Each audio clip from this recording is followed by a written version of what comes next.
Death is inevitable.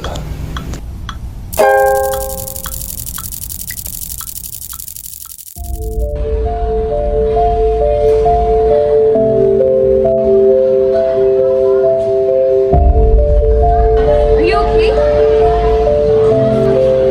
What if I just suddenly died? Robert? Somebody! Help!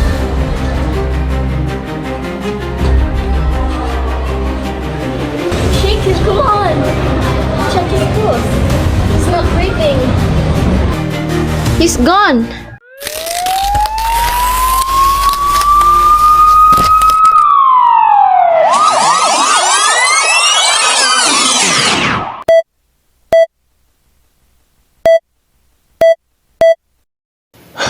I shouldn't think about things like that.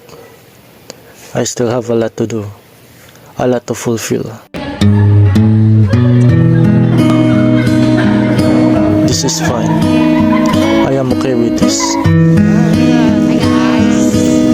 Spending time with my friends and family. I am satisfied with my life. I fulfilled what needs to be fulfilled. I have nothing else to do, nor the possibility to do more. This is fine. I am whole.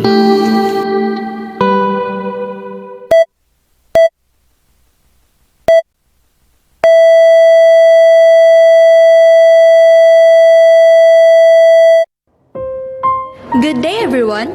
We are here to present Martin Heidegger's reflection on death. In this report, we will explain how Heidegger viewed death, not just as an end, but as something that gives meaning to human life. All of us, Group 5, will share ideas about the topic to help you better understand his philosophy.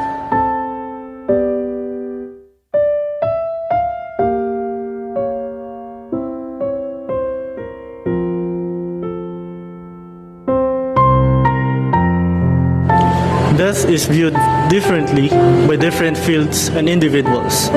From legal medical perspective, death is the irreversible cessation of circulatory and respiratory functions, or the irreversible cessation of all functions of the entire brain, including its brainstem. A person shall be medically and legally dead if either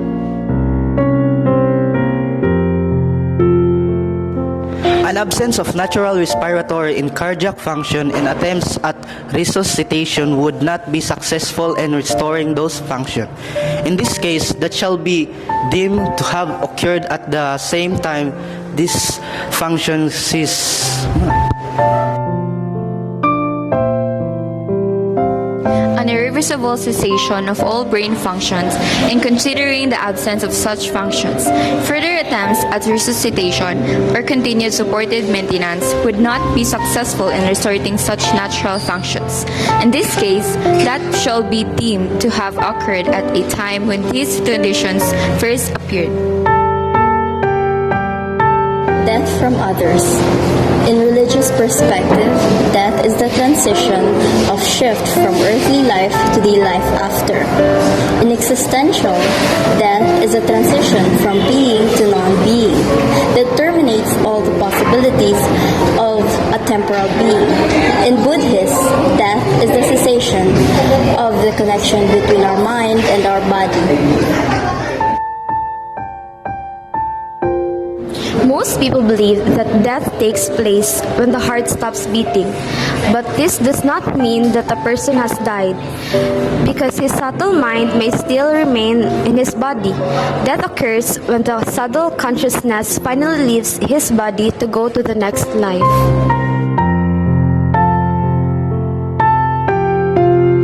Martin Heidegger on death. Martin Heidegger was born September 26, 1889 on Meeskirch, Schwarzwald. He was a German philosopher counted among the main exponents of existentialism.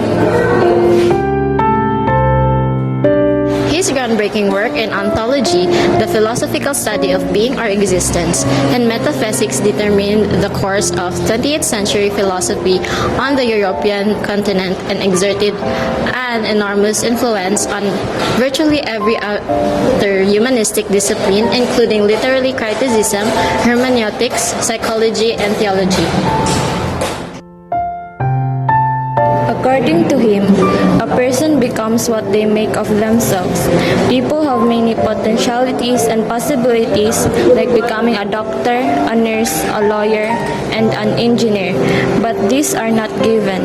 They must be chosen and developed. A person's potential is never fully used. There is always more to achieve in life. Now, according to Heidegger, one of the main possibilities of a man is death. Death is a possibility because it's like all other possibilities, its happening lies in the future. Moreover, that is a unique possibility because in its man gains his wholeness, this does not mean. However, that all die fulfilled for many whole already pass away remain unfulfilled. Man gains his wholeness in death because man lost his potentialities and his possibilities in death. There is nothing more to be done and can be done in death. In death, everything in man is settled. Everything is finished. Thus, death is man's final act or the final event in mind as a being in the world. In death, he cannot do anything anymore. He can be someone or somebody no more. In death, his possibilities, thus, death is the impossibility of all other possibilities. To end our report, Martin Heidegger reminds us that death is certain and final, but it also gives value to life. It tells us to use our time wisely, live meaningfully, and accept death as part of being human. Thank you for listening, and we hope you learned something from our report.